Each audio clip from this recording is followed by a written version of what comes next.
It all started during one of the darkest periods of my life, a time when the housing market was collapsing, and everyone around me seemed to be drowning in debt or losing their homes. I was just a young woman back then, working tirelessly to claw my way out of financial instability. Every paycheck felt like a lifeline. Every dollar saved a small victory against the crushing weight of uncertainty. I worked two, sometimes three jobs, bartending late into the night after spending my days at an office job that barely paid enough to cover rent. My hands were raw from scrubbing dishes, my feet ached from standing for hours on end, but none of it mattered because I had a dream: owning a home.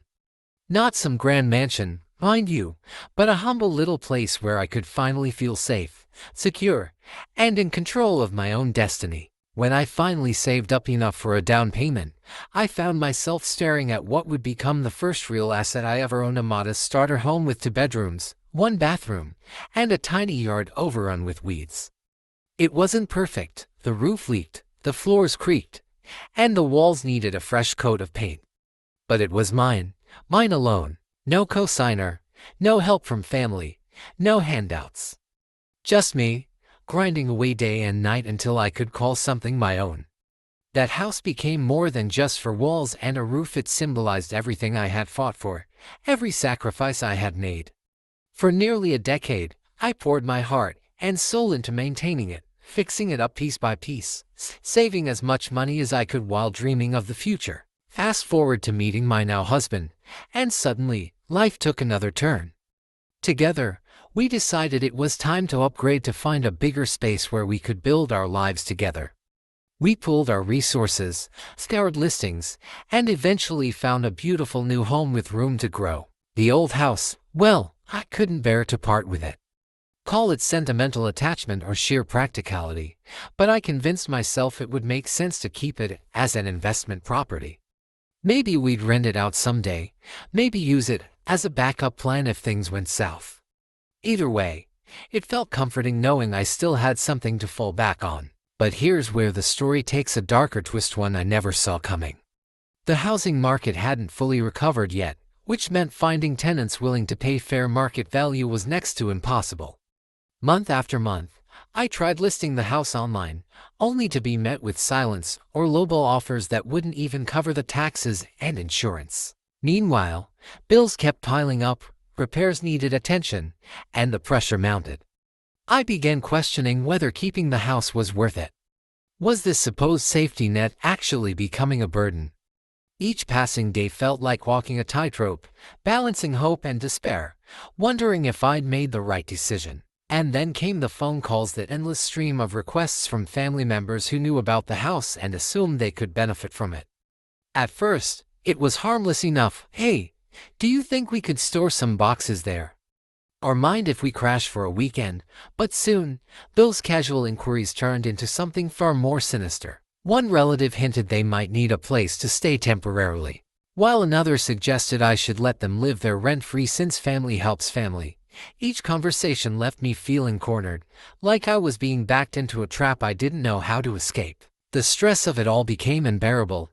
Here I was, juggling work, marriage, and the looming responsibility of 2 properties, all while trying to navigate the murky waters of familial obligation. Every knock on the door, every ring of the phone, sent a shiver down my spine. What did they want now? How much more would they ask of me before it was enough? And worst of all, how could I say no without being labeled selfish or ungrateful? Looking back, I realized this was just the beginning, the calm before the storm. Little did I know, the decisions I made during this period would set off a chain reaction that would test not only my resolve but also the very foundation of my relationships with the people closest to me.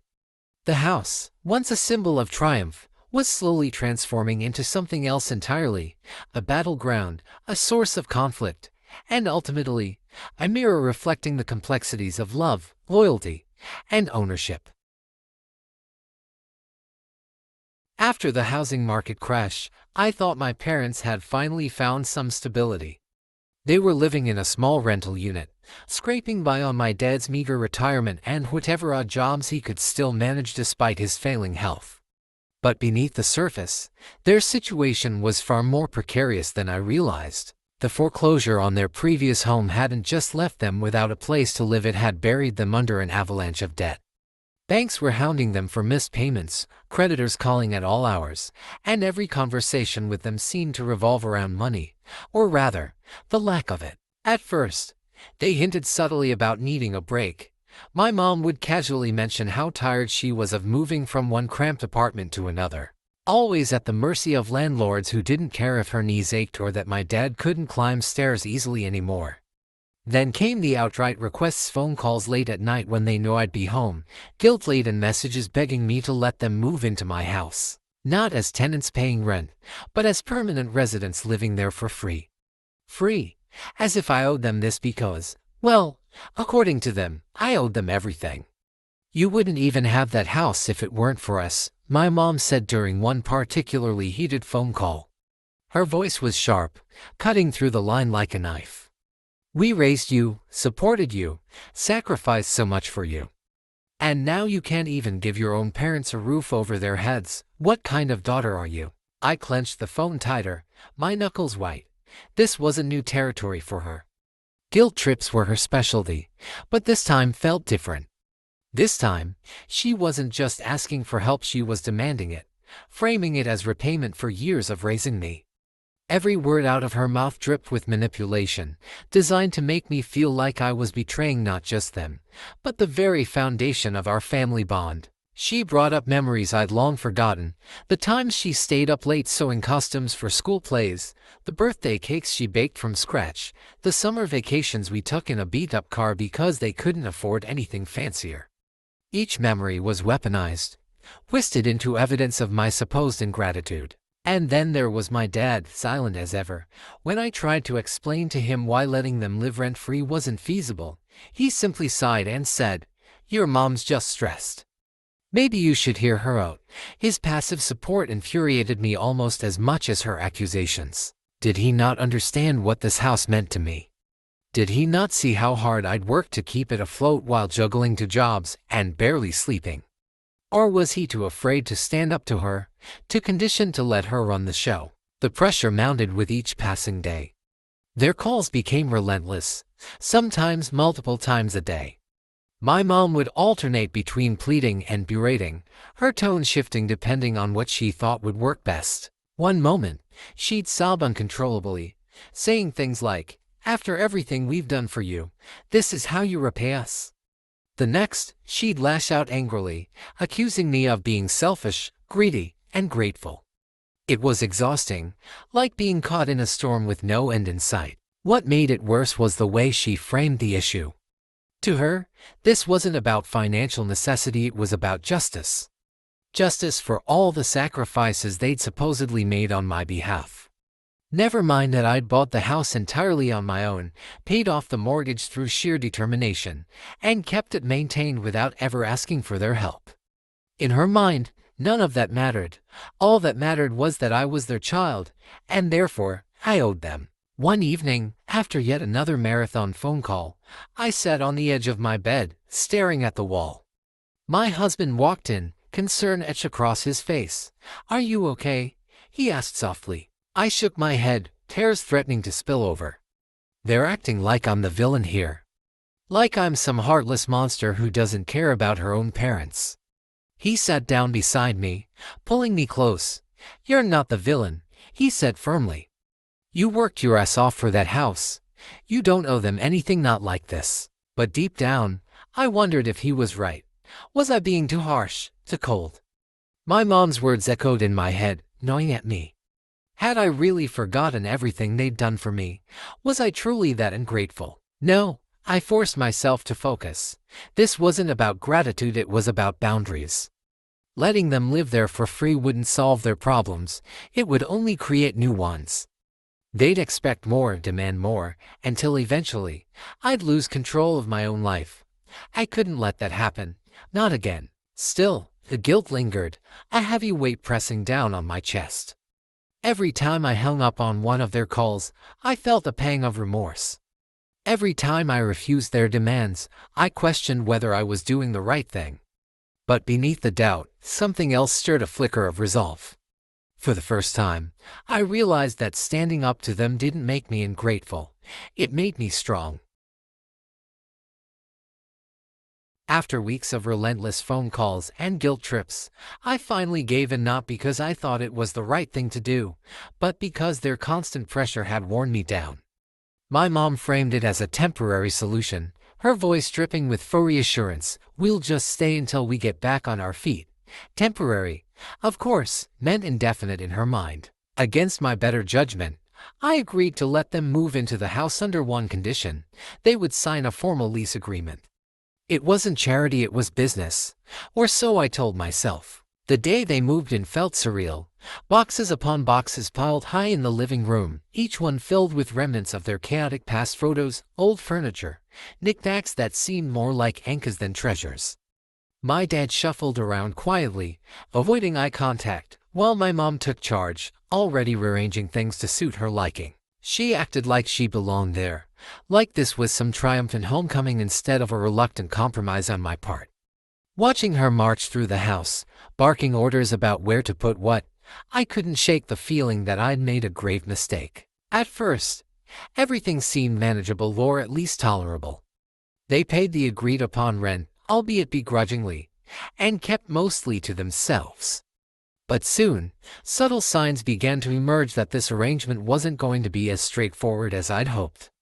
My mom started referring to the house as ours in casual conversation, correcting herself only when I shot her a sharp look. She'd make comments like, "Oh, your father and I were thinking of painting the kitchen. What color do we prefer?" The way she slipped in those pronouns sent chills down my spine. This wasn't just their new home, it was becoming their narrative, a story they were writing without my consent. The phone call came late one evening, just as I was settling into the couch with a cup of tea, trying to unwind after another long day. It was my mom, her voice unusually chipper for someone who had spent the last few months guilt-tripping me over every decision I made regarding her house. But this time, there was something different in her tone, something sharp and triumphant, like she'd been waiting for the perfect moment to drop a bombshell. And boy, did she deliver. "Guess what?" she began, barely giving me time to say hello. "We got it. The inheritance finally came through." I froze mid-sip, dread pooling in my stomach. I already knew where this was going. Ever since they started living in my house under our carefully negotiated lease agreement, every piece of good news from them seemed to come with strings attached. This wasn't just money, this was ammunition. My silence must have encouraged her, because she didn't wait for me to respond before launching into an elaborate monologue about how their financial woes were finally over and how, by extension, mine should be too. "You know," she continued, her voice dripping with self-righteousness, "this inheritance is more than enough to cover everything. In fact, we've decided we're paying off your mortgage." I nearly choked on my tea. "Mom," I said slowly, trying to keep my voice steady, "the house doesn't have a mortgage anymore. I paid it off years ago, remember?" She brushed off my correction like it was irrelevant. "Well, whatever you want to call it, we're taking care of it. Consider it done.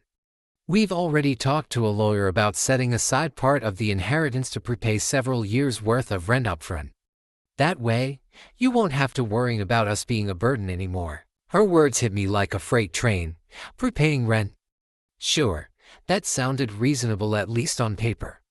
But the way she phrased it, the casual assumption that this somehow elevated them beyond mere tenants, sent chills down my spine. She wasn't just talking about covering expenses, she was staking a claim. To her, this wasn't an act of generosity or responsibility, it was payment in full for ownership, even though no such deal existed. And then came the kicker: after all, she added smugly, "we've basically paid off your house now, so technically, it belongs to us." My jaw dropped. Technically, what alternate universe was she living in? I opened my mouth to argue, but she steamrolled right over me, listing off all the reasons why this made perfect sense in her mind, at least. The inheritance, she insisted, was proof of their sacrifice. Their willingness to live in my house as if it weren't still legally mine was further evidence of their commitment. And now, with this grand gesture of prepayment, they had effectively bought their way into ownership, or so she believed. Before I could recover enough to respond, she dropped another bombshell. "Oh, and don't worry about the place falling apart while we're here. I've already started making some improvements. You'll see when you visit, it's going to look amazing." Improvements? Alarm bells rang in my head. I hadn't authorized any changes to the property, let alone discussed anything resembling renovations. But knowing my mom, improvements likely meant tearing things apart without consulting anyone. Still, I tried to stay calm. "What kind of improvements?" I asked cautiously. "Oh, just little things," she replied breezily. "New paint on the mailbox, some flower beds out front, maybe a fresh coat of paint inside. Nothing major. And I took out that old shelf in the kitchen, the one you never used anyway. It was just collecting dust." My blood ran cold. Took out the shelf, without asking. That shelf might not have been functional, but it was original to the house, a small detail that added character. More importantly, it was my decision to make, not hers. Yet here she was, acting like she had every right to rip it out because it didn't suit her taste. Over the next few weeks, the updates kept coming, each one more infuriating than the last. She sent me photos of her projects, proudly showing off the new garden she'd planted along the side of the house right over the spot where I used to park my car. She replaced the curtains with ones she liked better, claiming the old ones looked dingy. And then there was the piece de resistance, a brand new doorbell installed at eye level for her convenience, completely disregarding the fact that it clashed horribly with the rest of the house's aesthetic. Each change felt like a slap in the face, a deliberate attempt to erase my presence from the home I'd worked so hard to build. Every email or text update came with a thinly veiled reminder, "This is ours now." Never mind the lease agreement we'd signed, notarized, and filed away. Never mind the fact that my name was the only one on the deed. In her mind, those details were trivial compared to the emotional investment she claimed to have made. When I finally visited the house a month later, I barely recognized it. The once cozy living room now felt sterile, stripped of its personality. The walls were painted a garish shade of yellow, a color I would never have chosen. Even the furniture had been rearranged to fit her vision of better flow. Standing in the doorway, I felt like an intruder in my own home. "Do you like it?" she asked, beaming with pride. Her tone dared me to criticize her handiwork, to challenge the authority she'd seized without permission. I forced a tight smile, biting back the anger bubbling inside me. "It's different," I managed to say. Different didn't even begin to cover it. As I walked through the house, cataloging the changes she'd made without my consent, I realized something terrifying. This wasn't just about redecorating. This was a power play. By altering the space, she was rewriting history, erasing my ownership, and replacing it with her own narrative. And the worst part, there was nothing I could do to stop her, not without risking a war neither of us was prepared to fight. It started as a simple phone call, a courtesy, really. I thought it would be easier to just get it over with, a quick heads up about the $3 rent increase. After all, it wasn't much, just enough to cover the slight uptick in insurance costs. But from the moment I said those words, there's going to be a small adjustment in the rent, the conversation spiraled into chaos faster than I could have imagined. Her voice exploded through the receiver like a thunderclap. $3, $3. You're raising our rent after everything we've done for you. How dare you? Each word was sharp, cutting through me like shards of glass. She didn't pause for breath, launching into an avalanche of accusations that left me reeling. "You think this is fair? After all we've sacrificed, after everything we gave up for you, this is how you repay us?" Her tone shifted suddenly, softening into something manipulative and desperate. "Do you even remember what it was like when you were growing up? Do you know how many times your father worked himself to exhaustion so you could have food on the table? And now you're squeezing every last penny out of us." I tried to interject, to explain that this wasn't personal, it was just business. That they were still paying far below market rate. That the house was mine, legally, and I had every right to make decisions about it. But she bulldozed over my attempts at reason, her voice rising higher and louder until it felt like she was screaming directly into my soul. And then came the guilt trips, the ones she knew would hit hardest. "We trusted you," she sobbed, her voice cracking under the weight of manufactured emotion. This house was supposed to be our safe haven, especially now that we're older. Your dad can barely walk some days, and here you are, treating us like strangers who owe you money. The tears began flowing freely now, punctuated by gasps and sniffles designed to tug at my heartstrings. It was a performance worthy of an Oscar, but beneath the theatrics, I could feel the manipulation oozing through every syllable. She wasn't crying because she felt betrayed. She was crying because she wanted me to feel guilty, to feel responsible, to cave. But the worst part came next. As if the emotional barrage wasn't enough, she dropped the ultimate bombshell. "If you kick us out, I don't know what I'll do," she whispered, her voice trembling with feigned fragility. "You might as well put me in the ground yourself." My stomach dropped. Was she serious? Did she really mean that? Or was this just another tactical way to twist the knife deeper? Either way, the threat hung in the air between us, heavy and suffocating. The idea that my own mother would use suicide as leverage against me made my skin crawl. It was cruel, calculated, and utterly devastating. For a moment, I couldn't speak. My throat tightened, choking off any response I might have given. All I could hear was the sound of my own heartbeat pounding in my ears, drowning out everything else. This wasn't just a disagreement anymore. This was psychological warfare, and I was losing. When I finally found my voice, it came out shaky and unsure. "Mom, please, don't say things like that. You know I'd never want anything bad to happen to you." She latched onto my hesitation like a lifeline. "Then why are you doing this to us? Why are you making life so hard for your own parents? We've done nothing but love you, support you, and this is how you treat us." Her words stung, not because they were true, but because they tapped into a deep-seated fear I'd carried my entire life, the fear of being ungrateful, of failing as a daughter. For years, I'd bent over backward to avoid conflict, to prove that I was good enough, loyal enough. But no matter what I did, it was never enough for her. And now, faced with this impossible ultimatum, I felt the walls closing in around me. By the time the call ended, I was shaking uncontrollably, tears streaming down my face. Every accusation, every guilt trip, every veiled threat replayed itself in my mind on an endless loop. I wanted to scream, to cry, to disappear. Instead, I sat there in silence, clutching the phone like it was the only thing keeping me grounded. In that moment, I realized something terrifying. This fight wasn't about $3. It never had been. It was about control, about power, about rewriting the narrative to suit her needs. And no matter what I did, she would always find a way to make me feel like the villain. The tension had been simmering for weeks, but nothing could have prepared me for what came next.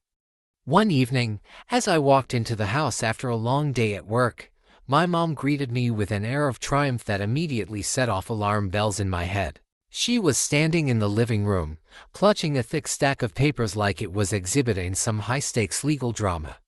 Her eyes gleamed with a mix of pride and defiance, as though she'd just uncovered evidence that would change everything. "I've been doing some thinking," she began, her voice laced with forced calmness, "and I realized you need to see exactly how much we've invested in this place." "Invested?" I echoed, already bracing myself for whatever bombshell she was about to drop. She didn't respond directly. Instead, she thrust the stack of papers toward me, her hands trembling slightly, not from nerves, I suspected, but from excitement. As I flipped through the pages, my stomach sank. It wasn't just a list. It was a meticulously crafted manifesto of every single thing they claimed to have done for the house. Some items were laughable: purchase new broom $12.99, others bordered on absurd: replace light bulbs in hallway $8.45, and then there were the more audacious entries. Garden redesign $300, a wildly inflated estimate for a few flower beds, and shed roof repair $200, which amounted to hammering in 3 nails. Each line felt like a dagger aimed straight at my resolve. This wasn't just documentation, it was a declaration of war. My mom watched intently, her lips curling into a smug smile, as if she knew she'd finally cornered me. Every dollar spent, no matter how trivial, was framed as proof of their ownership. To her, these weren't minor contributions, they were stakes in the property itself. But the real shock came later that week when I received a text message summoning me to an urgent family meeting. The tone was formal, almost ominous, and signed not just by my parents but also by several distant relatives whose names I barely recognized. When I arrived at the designated location, a cramped community center hall, I found myself face to face with a sea of judgmental stares. Chairs were arranged in a semicircle, creating an intimidating tribunal-like setup.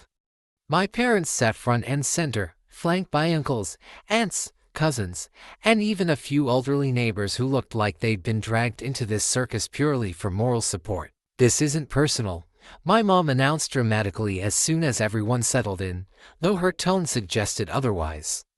"We're here because fairness demands it." Fairness? My jaw tightened as I scanned the room.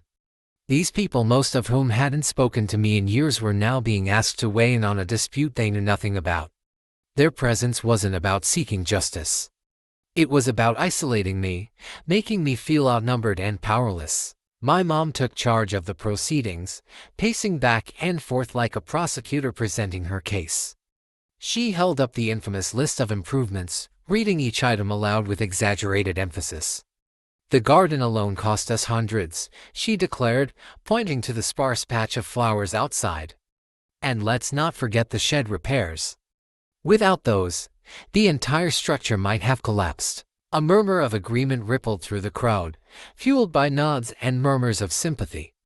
My dad, predictably silent, stared at his shoes while my mom painted me as the villain of the story, a greedy landlord exploiting her own flesh and blood.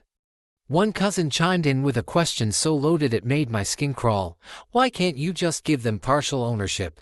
Isn't family worth more than money?" The accusation hit hard, not because it was true but because it played perfectly into the narrative my mom had constructed. In her version of events, I wasn't protecting my rights or enforcing a legal agreement. I was betraying my heritage, my bloodline, my very identity as a daughter. Each word hurled at me during that meeting felt like another layer of guilt piling onto my shoulders. Even the relatives, who remained quiet, contributed to the suffocating atmosphere, their silence speaking volumes. By the time the meeting ended, I was drained, both emotionally and physically. They hadn't reached any concrete resolution. How could they, when the premise itself was built on lies and manipulation? But that wasn't the point. The point was to make me feel small, to strip away my confidence and leave me questioning whether I was truly in the wrong. For days afterward, I replayed the scene in my mind, dissecting every comment, every glance, every subtle gesture designed to undermine me. What hurt most wasn't the accusations themselves, it was the realization that my parents had weaponized our family against me. They turned something sacred into a tool of control, using guilt and shame to rally others to their side. And yet, despite the overwhelming pressure, I refused to back down. Because deep down, I knew one thing for certain: this wasn't about fairness or gratitude. It was about power, and I wasn't going to surrender mine without a fight. The threats had been escalating for weeks, but nothing could have prepared me for the moment my mom announced she'd hired a lawyer. Not just any lawyer, a cheap one, as she proudly declared during one of her tirades. She made it sound like this was some strategic move, as if hiring someone who charged less somehow validated her case.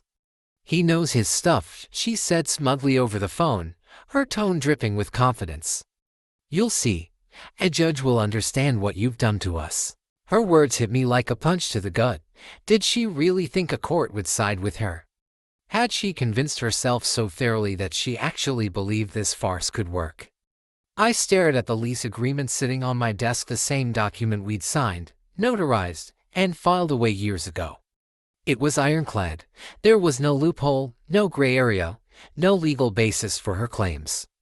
Yet here she was, doubling down on her delusions, dragging me into a battle I never wanted. A few days later, I received a letter from her lawyer, a poorly worded, typo-written document that read more like a rant than a formal legal notice. It accused me of exploiting my parents, of being emotionally abusive, and even suggested that their contributions to the house, those laughable little fixes she'd listed in painstaking detail, gave them a legitimate stake in the property. The absurdity of it all left me speechless. How could anyone take this seriously? But then again, maybe that wasn't the point. Maybe the goal wasn't to win in court. It was to wear me down, to make me feel guilty enough to cave. When I confronted my mom about the letter, her response was chilling. "This is your last chance," she said coldly. "Either you give us what we deserve, or we'll let the courts decide." Her voice was eerily calm, but beneath it lay a simmering rage that sent shivers down my spine. She wasn't just threatening me, she was warning me. And worse, she seemed genuinely convinced that she held all the cards. The tension reached its breaking point during our next face-to-face meeting. We were sitting in the living room of the very house at the center of this storm, the air thick with hostility. My dad sat silently in the corner, his usual position these days, while my mom paced back and forth like a predator circling its prey. Every word out of her mouth was laced with venom, each accusation sharper than the last. "You think you're so smart, don't you?" she spat, her eyes blazing with fury. "Hiding behind your precious papers, acting like you're better than us.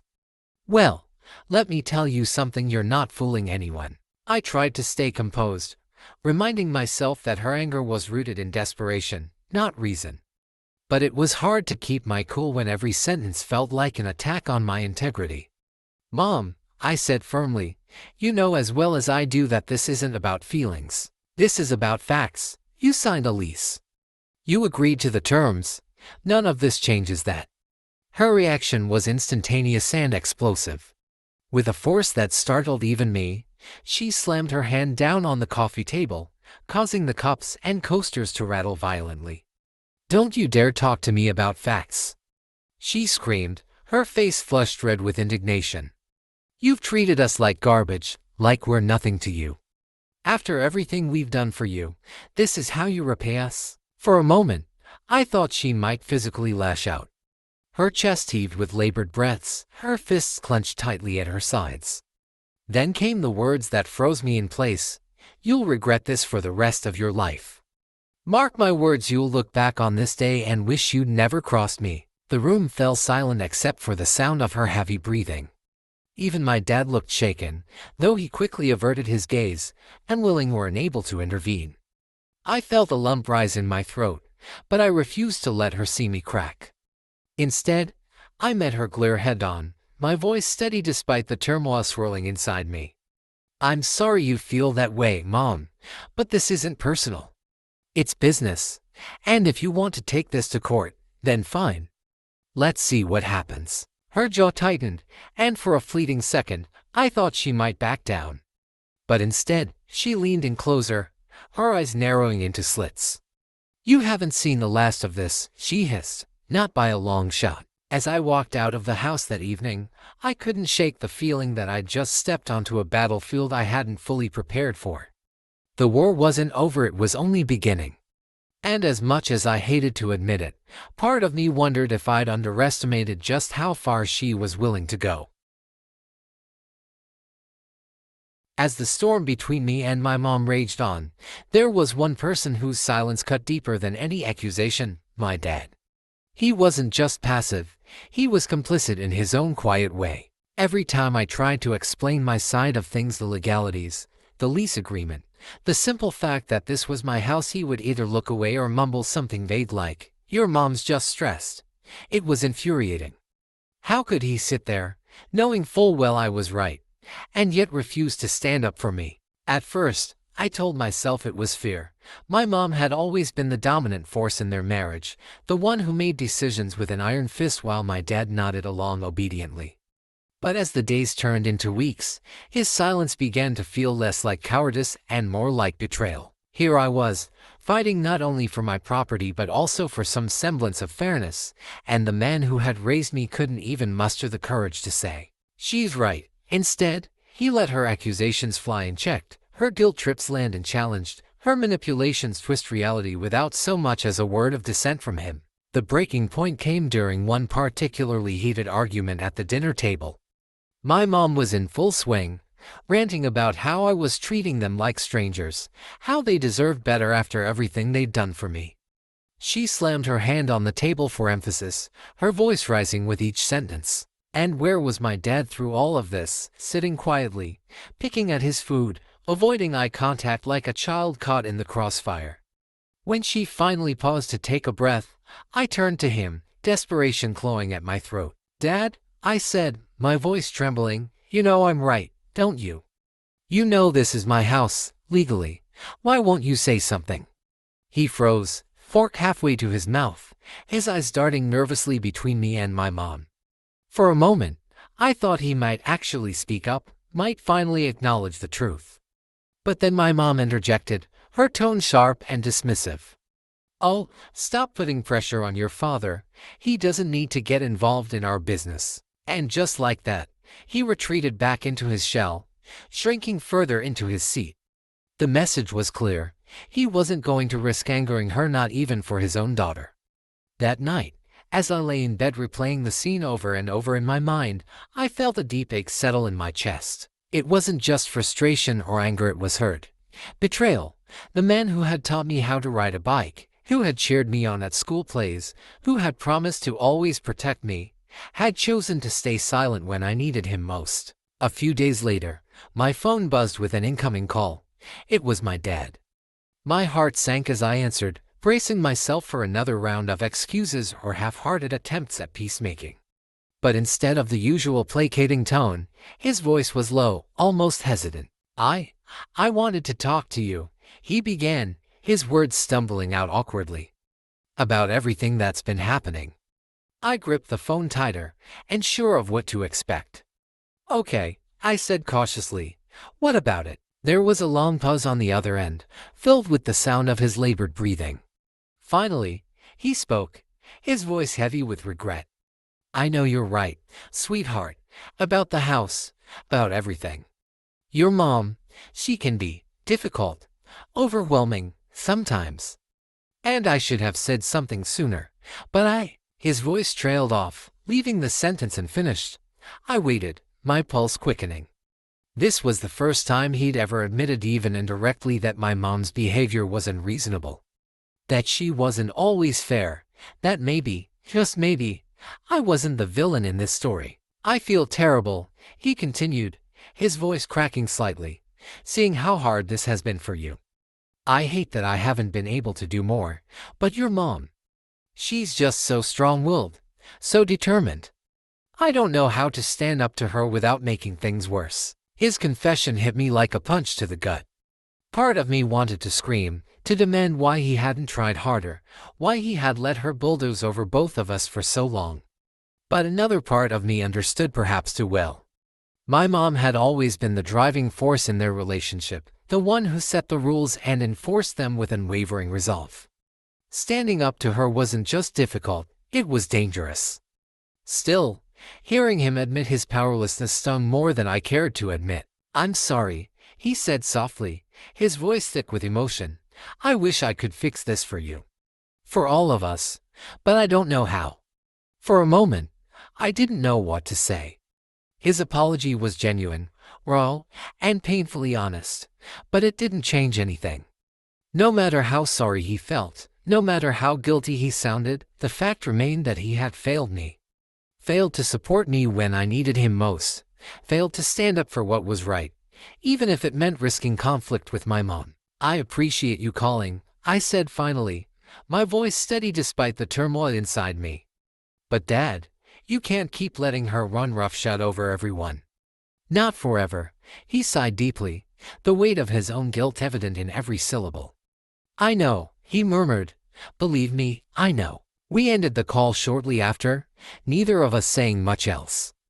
As I hung up, I felt a strange mix of emotions swirling inside me, sadness, frustration, and a flicker of hope that maybe, just maybe, he would find the strength to confront her someday. But until then, I knew I was on my own.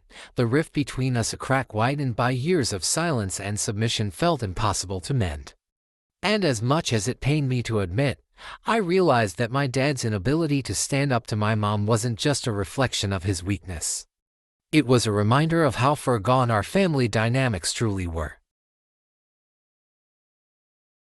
The air was thick with tension as I pulled into the driveway of the house that had become the epicenter of my family's unraveling. My mom had called earlier, her tone unusually calm but laced with an undercurrent of something dark or something calculated.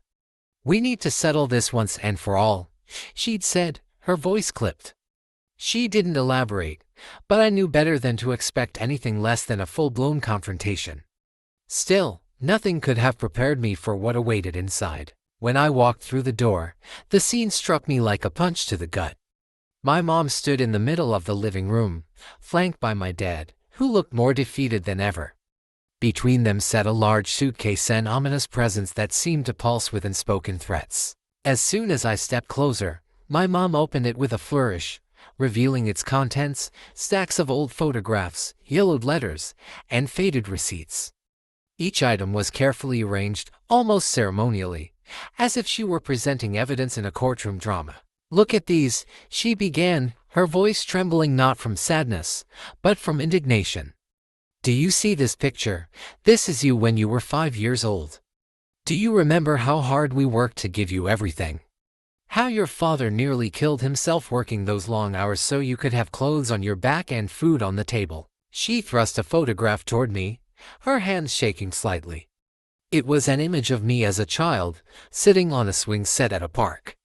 The memory itself wasn't painful, it was just ordinary, but the way she wielded it felt like a weapon. Every photo, every scrap of paper, was being used to construct a narrative where I owed her not just gratitude, but my entire life. "And these," she continued, pulling out a handful of crumpled receipts.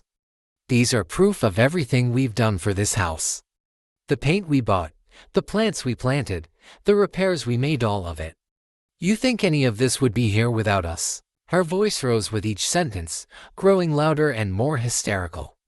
"You act like you're some kind-hearted landlord, but really, you're just taking advantage of your own parents. After everything we've sacrificed for you, this is how you repay us?"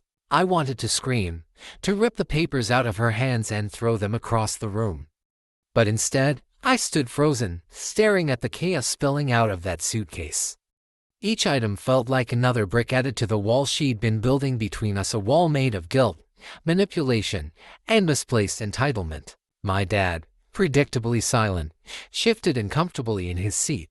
He avoided eye contact, choosing instead to focus on the floor as though it held answers to questions none of us dared ask. His silence infuriated me almost as much as her accusations. Was he really going to let her do this?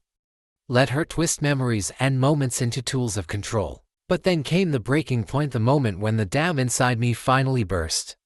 When she held up a particularly worn-out photo of me blowing out birthday candles, her eyes glistening with manufactured tears, something inside me snapped. "Enough," I shouted, my voice cracking under the weight of emotions I'd buried for far too long.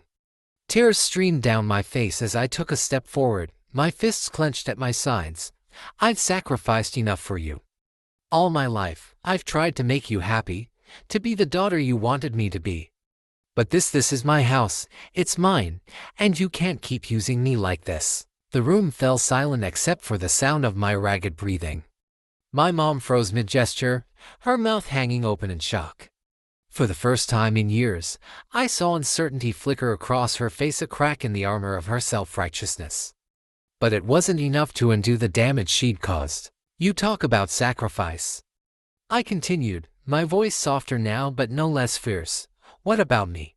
What about the nights I stayed up worrying about money because I refused to burden you? What about the jobs I worked myself to exhaustion over so I could buy this house on my own? Did you ever stop to think about what I gave up for you?" For a moment, nobody spoke. My dad finally looked up, his expression unreadable. My mom, however, recovered quickly, her mask of indignation slipping back into place. "Fine," she spat, shoving the items back into the suitcase with exaggerated force.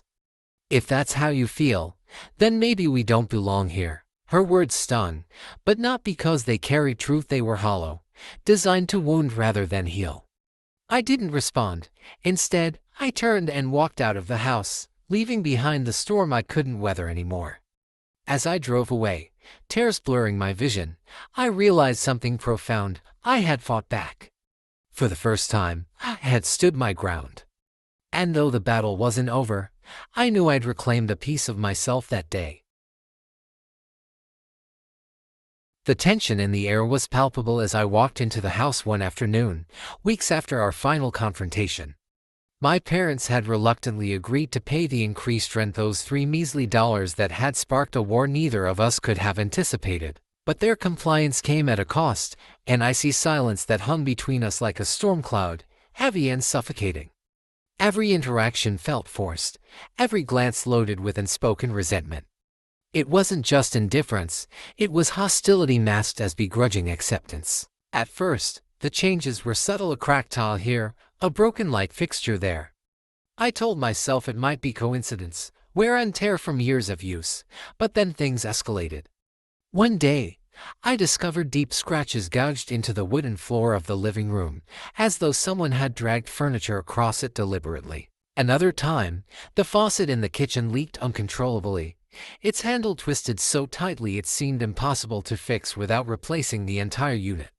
Each incident felt like a calculated act of sabotage, a silent rebellion against the boundaries I'd set. My mom's attitude mirrored these small acts of destruction.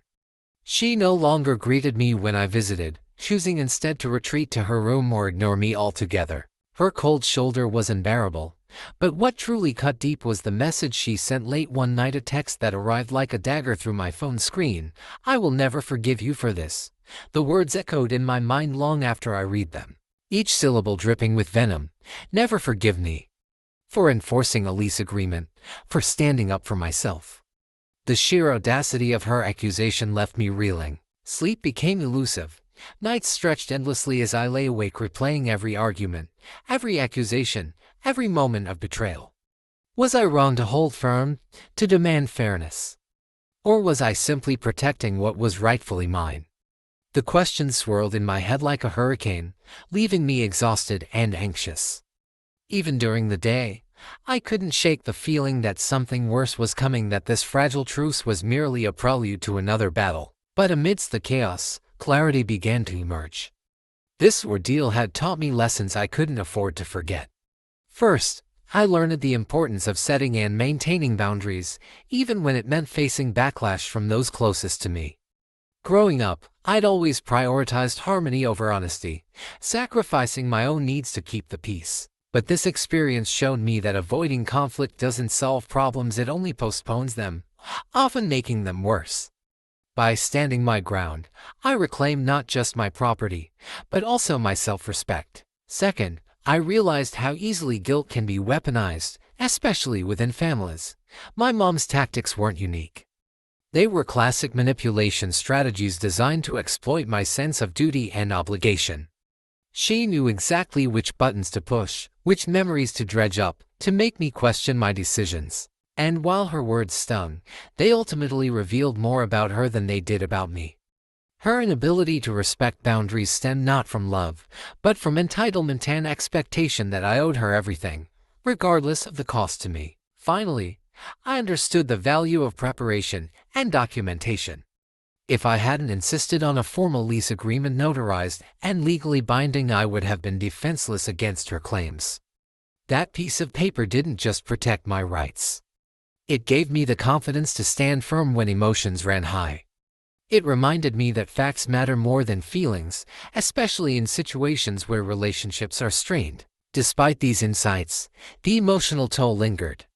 Every creak of the floorboards, every unexpected noise, made me wonder if my parents were still finding ways to retaliate. Their presence in the house felt less like coexistence and more like occupation, a constant reminder of the rift between us. Yet, I refused to let fear dictate my actions. I had drawn a line in the sand, and crossing it would mean surrendering not just my home, but my autonomy. In hindsight, this chapter of my life reinforced a truth I wish I'd embraced sooner. Family dynamics are complex, but they shouldn't come at the expense of personal integrity.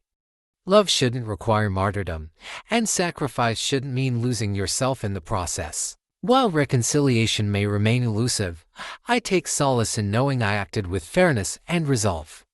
Perhaps someday, my parents will see that too, or perhaps not. Either way, I've chosen to prioritize my well-being, trusting that time and distance may soften the edges of our fractured relationship.